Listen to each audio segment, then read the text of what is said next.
The Entrepreneur's Library, episode 78. Welcome to the Entrepreneur's Library, the only book-centric podcast that reviews all the top-selling business books and shares authors' perspective firsthand. This is your resource to finding the next great book that will enable you to grow personally and professionally. Welcome your host, Wade Danielson. Thank you once again for joining us on the Entrepreneur's Library. Today we have Stephen Key, author of One Simple Idea. Welcome, Stephen, and thank you for joining us on the Entrepreneur's Library. Thank you very much. I appreciate it. Will you take just a moment to introduce yourself and tell us just a little bit about you personally? Oh, gee, that's always a tough question, but I'm just I'm just a regular guy that wants to be creative and didn't really know what he was going to do when I was in college, and I ended up taking an art class and realizing I wanted to be creative and sell my creativity, and that's what I've been doing for the last 30 years is come up with little ideas, and I show them to companies, and if they like them, they license those ideas from me. Perfect. So I guess I'm just a creative guy, I guess. Excellent. Thank you for sharing that. Now let's jump right into your book, which has to do with creativity, and that's One Simple Idea, which was first made available for purchase back February of 2011. And Steve, we're going to move quickly, but we're really here to talk about the top questions that our listener/reader has. And the first one is, what was the inspiration behind writing One Simple Idea?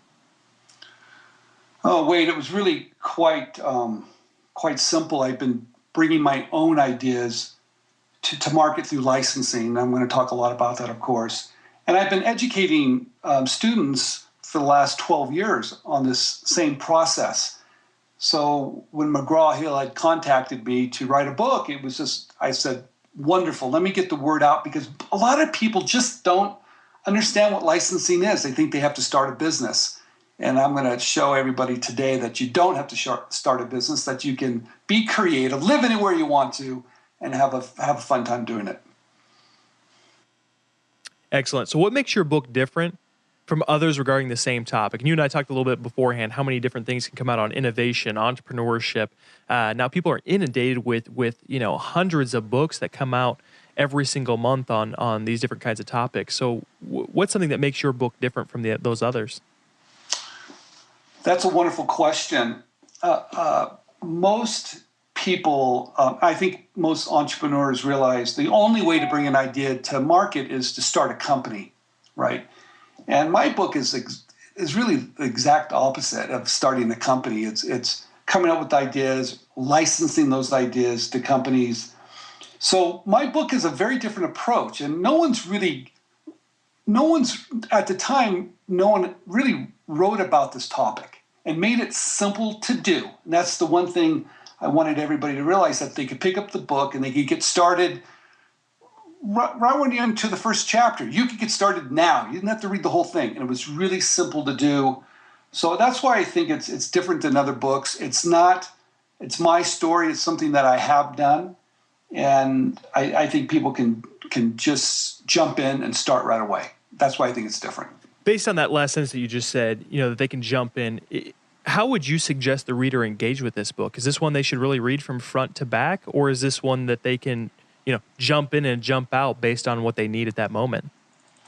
I'm not a very complicated guy, so it's written in such a way that you could get through it very, very fast. And I'm always amazed when people comment that they don't read books, but they read my book, and that it was easy to read, easy to understand, because I tell stories, Wade, and those stories they're wrapped in such a way that there's important information that's wrapped up in the stories. So they remember the stories, it's easy to read, and you can jump in and out. The one thing I'm going to say, once you pick it up, you're not going to put it down. And you're going to write all over that book. I've gone on book tours. The books look ugly when I see them to sign them, because they're marked up all over the place. So people are using them. It's wonderful to see.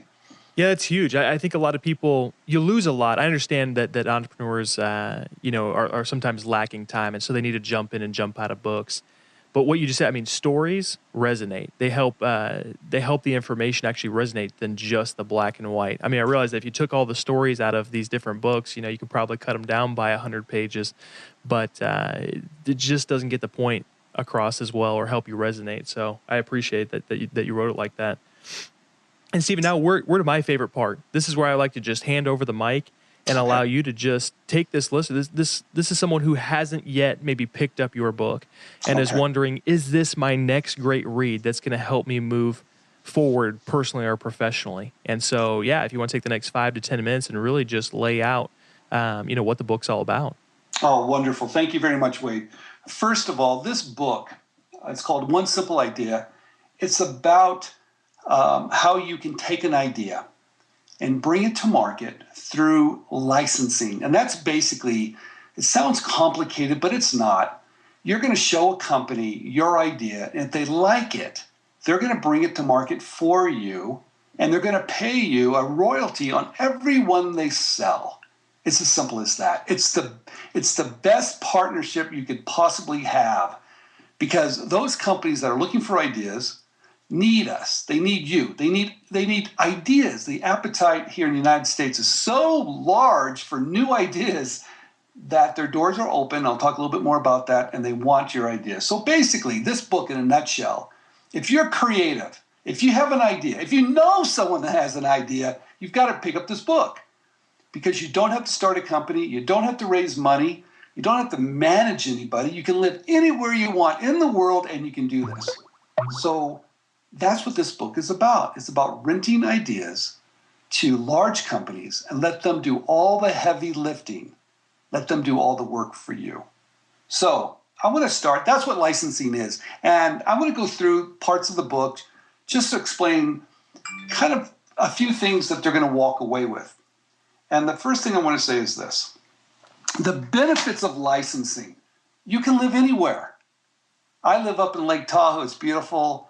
You can live anywhere in the world. I have students that live in other countries that are licensing ideas. So you don't have to live in a big city. It doesn't really matter. You can live anywhere you want to. But the point about licensing is that you don't have to spend your hard-earned money to start a company. You don't have to take the risk. You don't even have to quit your day job. You don't have to do any of those things. And so it gives everyone, no matter how old you are, how young you are, it does not matter. It levels the playing field. You all can jump in, and you can jump in this innovation, this world that we're all in today about ideas and innovation. You can jump in and have a good time. So one of the biggest benefits is, wow, this is easy to do, doesn't cost a lot of money, and you need to give it a try. And I'm going to show you how to do it very easy. So that's the first part of the book, Wade. It's really kind of, hey, what does it take? And I want to tell everybody, I have started a business, and I talk about in the book where I brought a little product to market. It was a little guitar pick, and we ended up selling it at Walmart, and I was a Disney licensee, and I did all this fun stuff, and we did over $1 million in sales, and that's a lot of little guitar picks. But at the end of the day, it took a lot of money to start that company. It took a lot of time. And sometimes we don't have the money and we don't have the time. So licensing is really speed to market. When you find those companies that are looking for ideas, you show them your ideas, they can put it on the shelf very, very quickly. And that's what's important about licensing. Because if you start a company, it might take you 5 years to get the great distribution. Meanwhile, your competition is going to probably jump in. If you're successful, trust me, they're coming. That's why licensing is a huge benefit, especially in today's world where speed is everything. And this book is really broken up in, I believe it's 8 parts. And that's the first part, Wade, is the benefit. It talks about open innovation. It talks about, why do companies even need us? Because I know a lot of people, why do they need me? I'm just this one guy and I live over here. Why? I'm here to tell you, you're an expert and you don't even know it. And those companies out there are looking for ideas, and they're looking for ideas from people like us. Because we're consumers, we know what we like and we know what we don't like. This whole thing about open innovation, and what this basically means is companies are opening the doors for the first time, and they're saying, look, maybe we don't have the smartest guys in the room. Or maybe we can lower our R&D costs, or better yet, by opening our doors, we can find great ideas and we can bring them to market faster. So that's why there's literally thousands and thousands of companies want to see your ideas. And it's just amazing what's happening with that. The second, part 2 of my book, is it talks about how to find that $1 million idea. Now, I do it very differently. You know, a lot of us out there that we have a problem and we come up with the solution and we file a patent and we build a prototype and we do all this stuff. And I'm here to tell you, you don't have to do it that way. That's the hard way of doing it. I do it very, very, very, very differently. I'll come up with an idea. In fact, before you even come up with an idea, I will look at the product line of a company. And I do that by going down to the store. I basically do that I go shopping. I go down to the mall or go down to a store that I really like, and I look at one particular aisle. And I look for opportunities. I look for things that they've missed. And I make small improvements on existing ideas. I don't want to reinvent the wheel. I don't want to come up with this idea that's so new that's going to take education and money. I want to make a small improvement because you know what that does? It takes away risk, right? Because number one, you know there's a market for it. If you make a small improvement on an existing idea, most likely the manufacturing is not going to be that difficult. Everything's in place and it fits their product line. So that's what you have to do, to find that little idea, that small improvement. Look at their existing product line. Go down to the store or do a Google product search or go to their website, but understand what these companies are doing. Study it. Trust me, there's holes. I call them sleeping dinosaurs. There's things that they've missed. And us creative people, we want to polish it up a little bit. Maybe bring new technology or maybe bring something into it to make it different. And these are games. And I talk about these games in the book of how to come up with those variations, those small improvements. And there's 3 games. One's called Mix and Match. One's called What If, and the other one's called Solve It.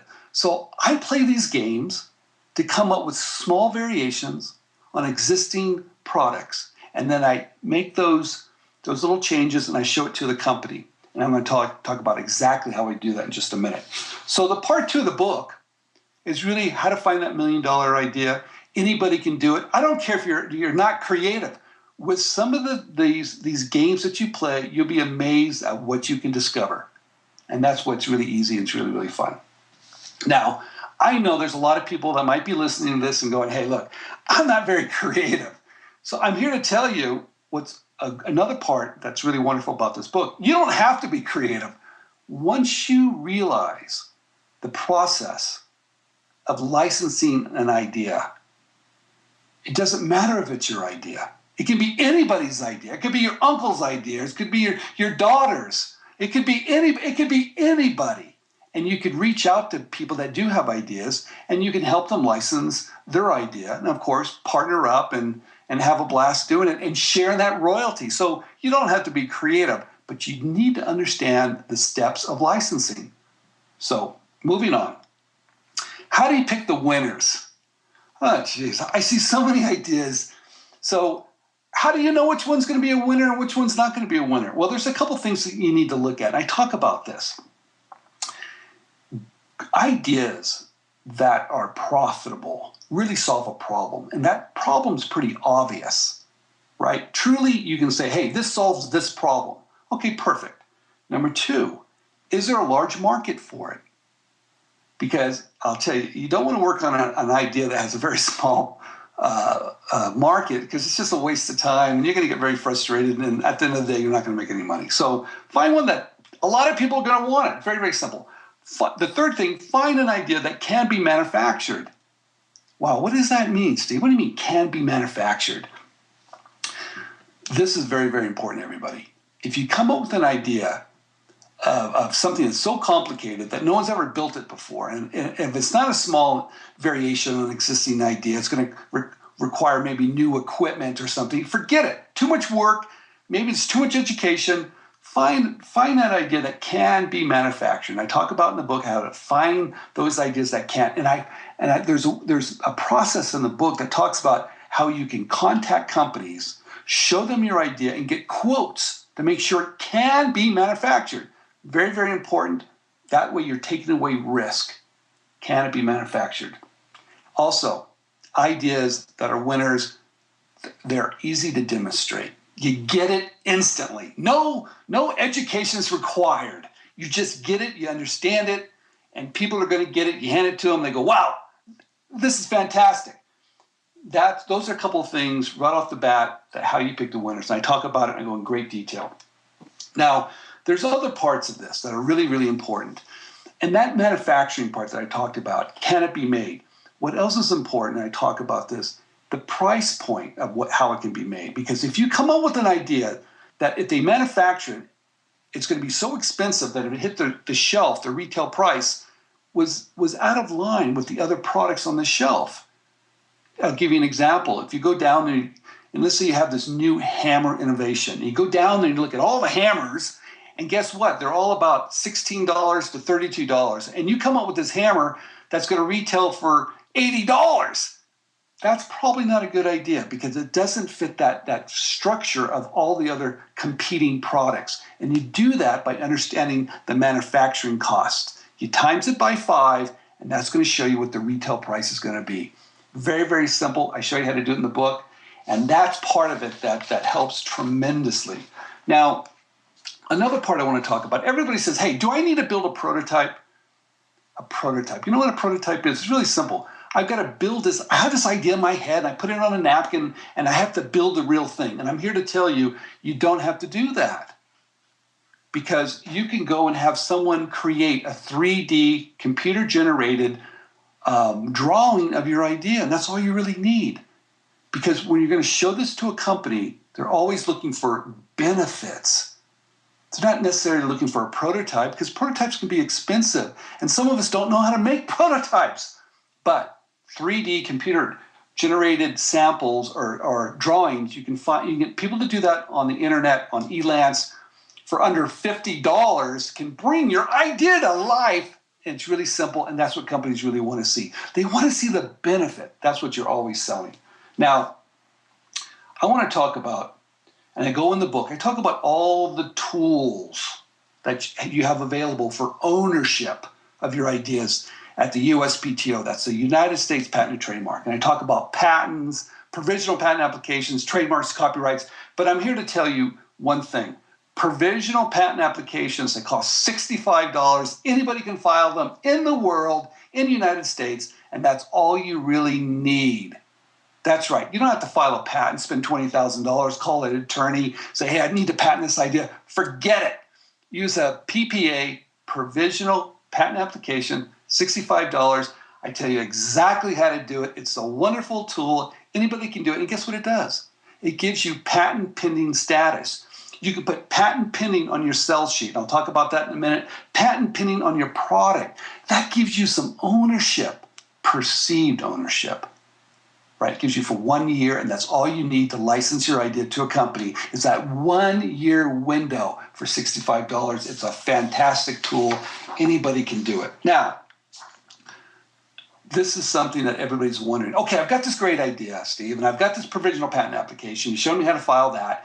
And I went down to the store, I went shopping, I found that sleeping dinosaur. I saw a small improvement on an existing idea. Now, what do? How do I show it to a company? Well, in part 5 in the book, I talk about creating a sell sheet. It's a one-page, hey, big one-line benefit statement at the top says, this is what my product does, the benefit of it, a picture of it, and my contact information. That's all it is. It's simple.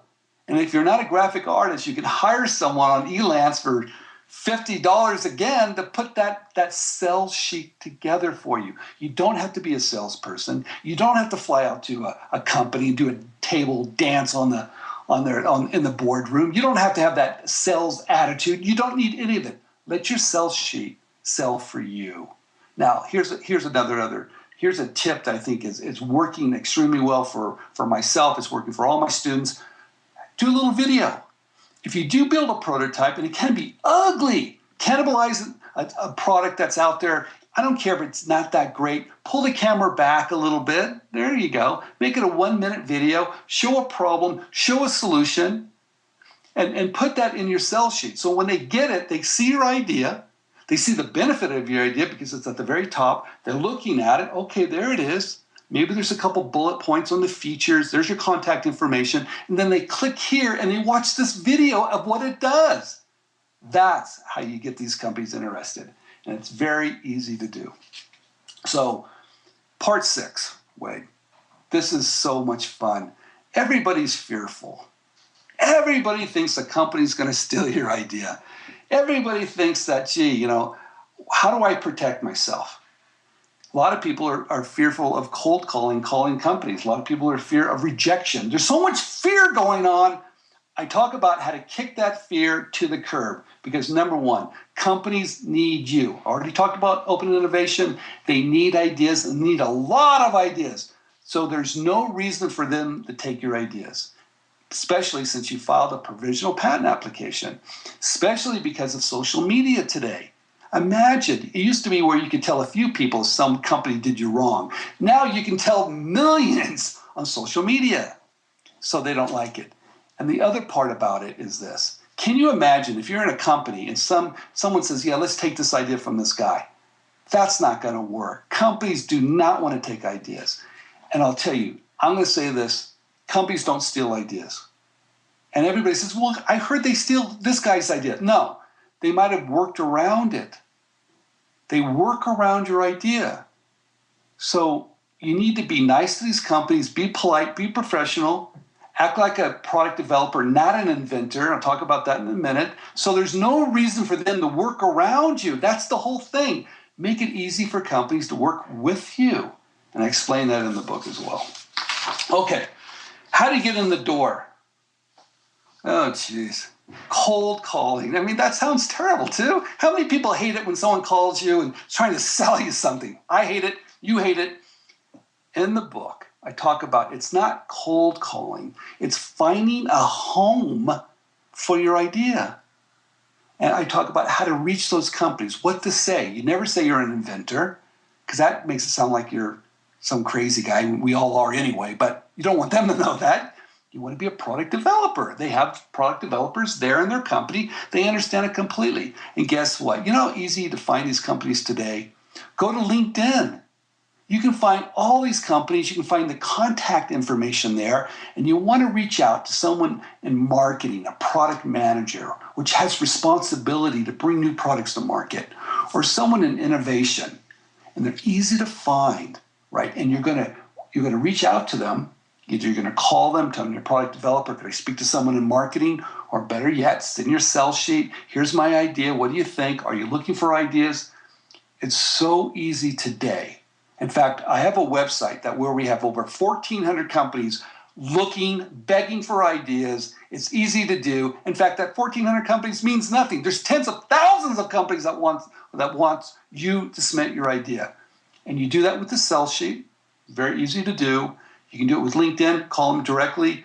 Any way you get in, but get in. Be polite, be a product developer, don't be a crazy inventor, understand the language. And in the book, I talk about the language, right? So what to ask for.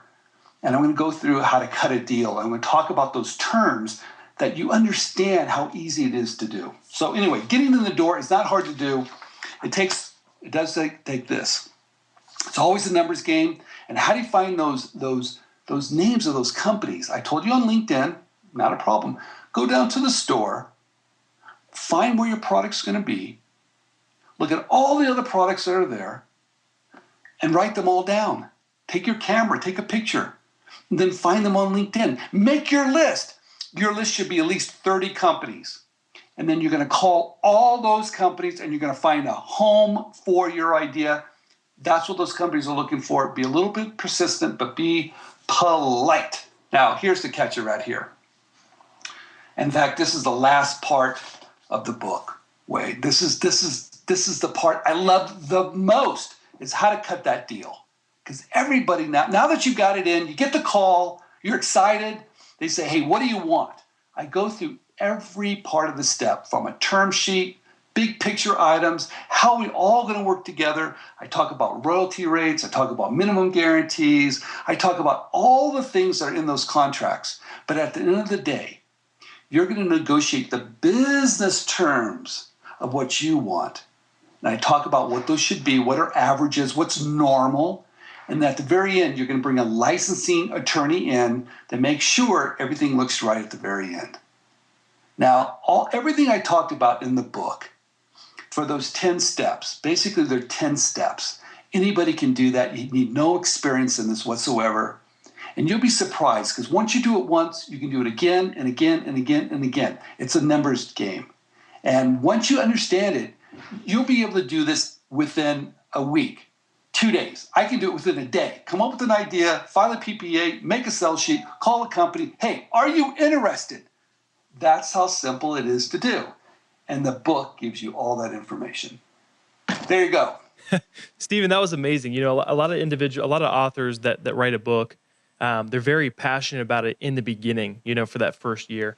And so it's refreshing to hear someone that you know, this book is 3 years old, even though the principles are extremely relevant still to this day.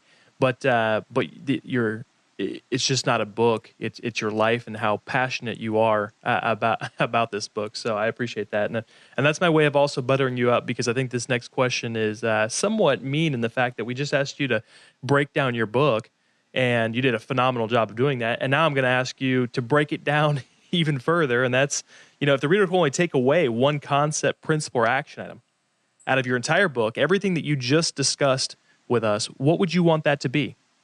I want them to walk away saying, hey, I can do this. And they can. And this is just a process. It's like driving a car. I'm going to show you how to drive a car. And that's all it really is. Because once you drive it, once you get in it, and once you take it down the road, or the first time you jumped on a bicycle and you rode it, hey, you can do it again and again and again and again. And that's the point of the book. It's easy to do. I've seen people that have jumped in, and within a couple weeks, their attitude changes, their confidence level changes. They're in control of their destiny. And that's why I'm passionate about it today as I was when I first started doing this. I've licensed over 20 products in every major category. I've filed patents. I've done everything. I can tell you this. This is a blast to do. You can play with the biggest companies in the world, and they need you. They want you. Pick up the book, get on the phone, do it today. I believe you learn by doing, right?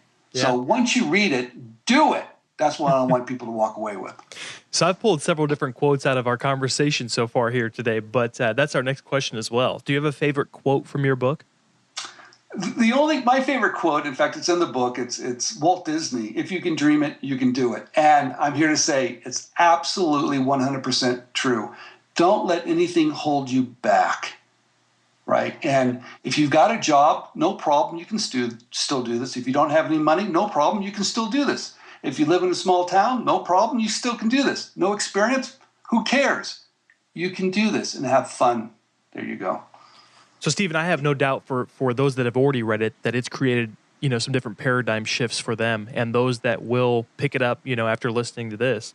So, this last question is: what's a book that you've read that you would recommend based on the way that it's impacted your life and created a paradigm shift?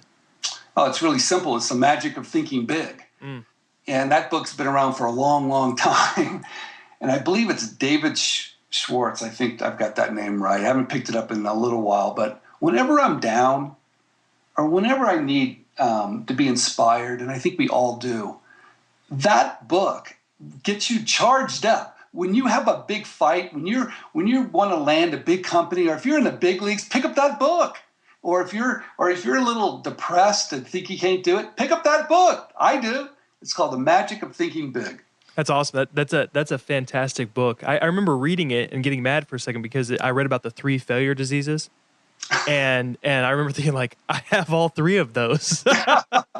Like, this is bad. You know, I need a doctor. So that's a phenomenal book. Thanks for recommending. And it might be the first time, you know, in 78 interviews that's actually been recommended. So thank you. Absolutely. Thank you. And Stephen, before we depart, can you recommend the best way for our listeners to get more information on you and your book, One Simple Idea? Well, One Simple Idea you can find on Amazon or Barnes & Noble, right? It's been out there for quite a while. You can also read articles. I have a column on in Inc.com called Licensing Lifestyle. If you want to know more about it, I'm always going to be writing about that once a week. I also write for Entrepreneur.com on jumping in and just having fun with innovation. You can find me there. Also, I have a company called Invent Right. That's, you don't want to invent wrong, you want to invent right, where I've been educating entrepreneurs for over 12 years on licensing. So it takes the book and kind of puts it on steroids, and I hold people's hands through the whole process. And it's a year-long program, and it's been going for over 12 years. Excellent. Very good. So, Stephen, thank you so much for coming on and sharing your, I call it a baby sometimes because I know how much people put into it, how much passion and time and money goes into writing a book. So thank you for coming on, sharing your book with us. Wade, thank you very much. And I want to see everybody just get out there. If you don't get it from Barnes & Noble, get it at the public library. It's everywhere. Read it, get motivated, get off the couch. You can do it. And if you do, drop me a note. There you go. Thanks again for listening in today. Usually this is the part where I reference how if you go to the show notes, you can check out all the information based on both One Simple Idea and on Stephen. And I'm going to do it a little bit different today because we actually have a brand new show notes page, and I'd love to hear your feedback. It's much cleaner, much more crisp, get you the information quicker for those of you that we know you're entrepreneurs. We know that you are busy is the point, and we wanted to make sure that we could get the information in a concise way to you. You'll see on some of them, there's going to have links to an actual video where we do a 2-minute takeaway. That's not on all of them just yet. Transcriptions for those of you that do like the long form. Really, we're starting to put together, we're going to be the one-stop resource for entrepreneurs who are looking for that next great book. And so please let us know what you think of the new show notes page. Thank you. Looking for your next book idea? Head over to the elpodcast.com, where Wade shares his amazing resource, the top 10 business books recommended by over 500 entrepreneurs, with you for free. That's the elpodcast.com. Till the next time, keep it on the EL.